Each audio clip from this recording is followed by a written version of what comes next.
ক্ষেত্ৰত আমাৰ পুৰণি জিকিৰ পৰিৱেশনকাৰী যিসকল শিল্পী তেখেতসকলক আমি সত্ৰাধিকাৰ শ্ৰী শ্ৰী থানেশ্বৰ দাস অধিকাৰী ডাঙৰীয়াৰ হাতেৰে সম্বৰ্ধনা জনাব বিচাৰিছোঁ।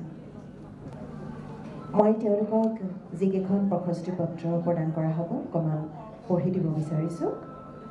পৰিচয় অসম ন্যাসৰ প্ৰতিষ্ঠা দিৱস মহম্মদ ৰফিৰ জন্মদিন পালনৰ বিচিত্ৰ অনুষ্ঠান প্ৰতি মুস্তফা আলী জিকিৰ আৰু জাৰীৰ শ্ৰীয় সেউজ ওজা মুখে মুখে বাগৰি অহা আজান পীৰ চাহেবৰ ৩ কোটিৰো অধিক জিকিৰ আপুনি ভিডিঅ' কৰি সংৰক্ষণ কৰিছে।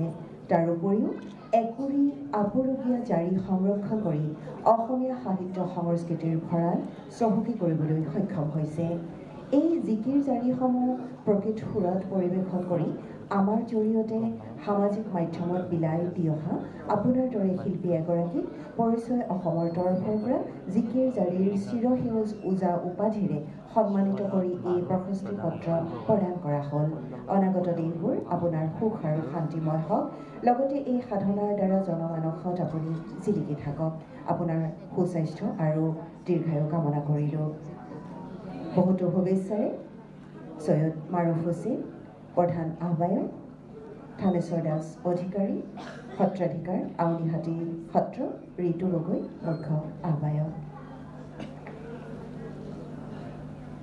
তেখেতৰ লগতে আমি তেখেতৰ সহযোগী নেগিনটদ্দিন আহমেদ জিকিৰ জাৰীৰ বিশিষ্ট পালি, তেখেতকো আমি জিকিৰ আৰু জাৰীৰ পালি শিল্পী হিচাপে সন্মানিত কৰিছোঁ পৰিচয় অসমৰ তৰফৰ পৰা।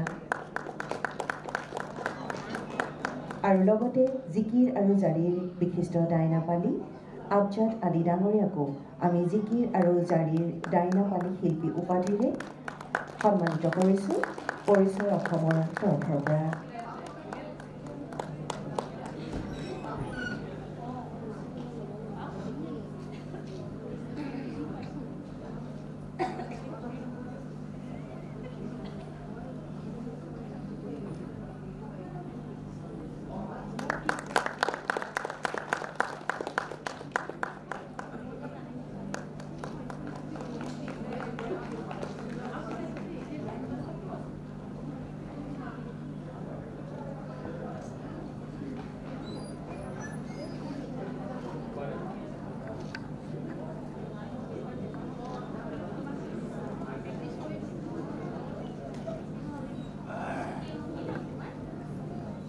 আমি আটাইকেইগৰাকী শিল্পীক ধন্যবাদ জ্ঞাপন কৰিছোঁ আৰু আমাৰ মুখ্য অতিথি আউনীহাটী সত্ৰৰ সত্ৰাধিকাৰ শ্ৰী শ্ৰী থানেশ্বৰ দাস অধিকাৰী ডাঙৰীয়াক আমি প্ৰেক্ষাগৃহৰ আসন গ্ৰহণ কৰিবলৈ অনুৰোধ জনাইছোঁ।